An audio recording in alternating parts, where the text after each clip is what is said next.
Hi friends, welcome to my channel. ఈరోజు మన topic ఏంటంటే ఏపీ రాష్ట్ర వ్యాప్తంగా ఏపీలోని రైతులకు రేపు మధ్యాహ్నం 12 గంటలకి అన్నదాత సుఖీభావ పథకము అలాగే పీఎం కిసాన్ పథకానికి సంబంధించి మొత్తంగా 6,000 రూపాయలు అనేది రైతుల బ్యాంక్ ఖాతాల్లోకి అయితే జమ చేస్తున్నారు. అంటే మనకు ఒకేసారి 2 పథకాలకు సంబంధించిన నిధులు అయితే కనుక రేపు మధ్యాహ్నం అయితే విడుదల చేస్తున్నారు. సో దానికి సంబంధించిన పూర్తి వివరాలు అనేది అయితే తెలుసుకుందాము. సో వీడియోని అయితే స్కిప్ చేయకుండా చివరి వరకు చూడండి. వీడియోలోని ఇన్ఫర్మేషన్ నచ్చితే ఛానల్ని సబ్స్క్రైబ్ చేసుకోండి. వీడియో యూస్ఫుల్ అనిపిస్తే కనుక మీ ఫ్రెండ్స్ అండ్ ఫ్యామిలీ మెంబర్స్కి మన వీడియోస్ని షేర్ చేసి నాకు సపోర్ట్ చేయండి.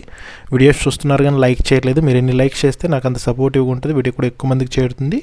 వీడియోలోని ఇన్ఫర్మేషన్ నచ్చితే ఛానల్ని రెగ్యులర్గా అయితే ఫాలో అవ్వండి. ఇక లేట్ చేయకుండా టాపిక్లోకి అయితే వెళ్ళిపోదాము. సో ఏపీ రాష్ట్ర వ్యాప్తంగా రేపు మధ్యాహ్నం 12 గంటలకు అంటే మనకు మార్చి 13వ తేదీ శుక్రవారం మధ్యాహ్నం 12 గంటలకైతే కనుక రైతుల బ్యాంక్ ఖాతాలకి ఒకేసారి 2 పథకాలకు సంబంధించిన నిధులు అయితే కనుక జమ చేస్తున్నారు. అంటే మనకు ఈ యొక్క అన్నదాత సుఖీభావ పథకానికి సంబంధించిన 3వ విడత నిధులు, పీఎం కిసాన్ పథకానికి సంబంధించి 22వ విడత నిధులు అనమాట. మొత్తంగా 6,000 రూపాయలు అనేది అయితే జమ చేయడం జరుగుతుంది. అంటే కేంద్ర ప్రభుత్వం వచ్చేసి పీఎం కిసాన్ నిధులు 2,000 విడుదల చేస్తుంది అనమాట. రాష్ట్ర ప్రభుత్వం అన్నదాత సుఖీభావ పథకం కింద 4,000 విడుదల చేస్తుంది.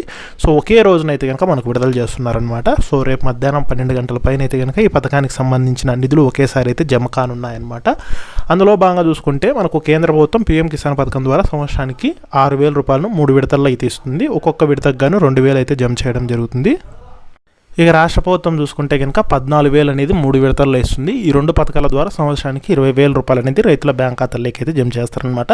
సో ఎప్పుడెప్పుడు జమ చేస్తారంటే మనకు మే నెలలో రాష్ట్ర ప్రభుత్వం అయితే 5,000, కేంద్ర ప్రభుత్వం 2,000 జమ చేస్తుంది. అప్పుడు 7,000 అయితే వస్తాయి. అలాగే అక్టోబర్ నెలలో రాష్ట్ర ప్రభుత్వం 5,000, కేంద్ర ప్రభుత్వం 2,000, అప్పుడు ఒక 7,000 అయితే జమ చేస్తారు.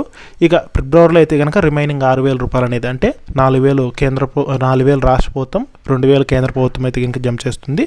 ఆ డబ్బుల్ని ఇప్పుడు జమ చేస్తున్నారనమాట. అంటే ఫిబ్రవరిలో విడుదల చేయవలసిన డబ్బుల్ని ఇప్పుడైతే జమ చేయడం జరుగుతుంది అనమాట. సో రేపు మధ్యాహ్నం అంటే మార్చి 13వ తేదీ మధ్యాహ్నం 12 గంటల పైన అయితే కనుక మనకు పీఎం కిసాన్ పథకానికి సంబంధించి 22వ విడత నిధులు ప్రధాని మోడీ అయితే కనుక మనకు అస్సాం పర్యటనలో భాగంగా అక్కడి నుంచి డబ్బులు అయితే కనుక విడుదల చేయడం జరుగుతుందన్నమాట. సో ఆ యొక్క కంప్యూటర్ బటన్ నొక్కి డబ్బులు అయితే విడుదల చేయడం జరుగుతుంది. ఇక ఏపీలో చూసుకుంటే కనుక ఈ యొక్క అన్నదాత సుఖీభావ పథకానికి సంబంధించిన నిధుల్ని సో కృష్ణా జిల్లా గన్నవరం నుంచి అయితే కనుక డబ్బులు విడుదల చేయడం జరుగుతుంది. మొత్తంగా 46.80 లక్షల మంది రైతుల ఖాతాల్లోకి అయితే జమ చేయనున్నారు. 2,808 కోట్లను అయితే కనుక రాష్ట్ర ప్రభుత్వం అయితే కనుక విడుదల అయితే చేయడం జరుగుతుందన్నమాట. సో రేపు మధ్యాహ్నం అయితే డబ్బులు విడుదల చేస్తున్నారు. సో మీకు అర్హత కలిగి ఉండి తప్పకుండా మీరు ఈకేవైసీ అనేది అయితే చేసుకొని ఉండాలి. ఈ 2 పథకాలకు సంబంధించి అనమాట. ఈకేవైసీ చేసుకొని మీకు అర్హత ఉన్నట్లయితే బ్యాంక్ డీటెయిల్స్ కరెక్ట్గా ఉండి అదేవిధంగా బ్యాంక్ అకౌంట్కి ఎన్పిసి అనేది అయితే లింక్ చేసుకొని ఉన్నట్లయితే తప్పకుండా మీకు డబ్బులు అయితే కనుక జమ అయితే అవడం జరుగుతుంది. ఇక కౌలు రైతులకు చూసుకుంటే పీఎం కిసాన్ నిధులు అనేది అయితే జమ కావు. వారికి వచ్చేసి రాష్ట్ర ప్రభుత్వం అయితే కనుక డబ్బులు అయితే జమ చేయడం అయితే జరుగుతుందన్నమాట. సో ఈ రకంగా రైతుల బ్యాంక్ ఖాతాల్లోకి అయితే కనుక సో మార్చి 13వ తేదీ మధ్యాహ్నం 12 గంటల పైన అయితే నిధులు జమ చేయడం అయితే జరుగుతుంది. సో ఈ డబ్బులు జమ అవ్వడానికి కూడా మీకు ఏంటంటే కనుక పీఎం కిసాన్ నిధులు అయితే కనుక ఒక 1 వీక్ to 10 days టైం పట్టే అవకాశం అయితే ఉంటుంది. అంటే ఉగాదిలోపు జమ అయ్యే అవకాశం అయితే ఉంటుంది. ఎందుకంటే ఎక్కువ మంది లబ్ధిదారులు ఉన్నారు కాబట్టి.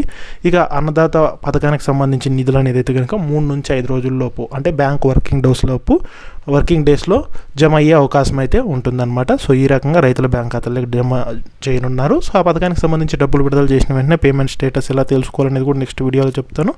వీడియో మిస్ కాకూడదంటే ఛానల్ని సబ్స్క్రైబ్ అయితే చేసుకోండి.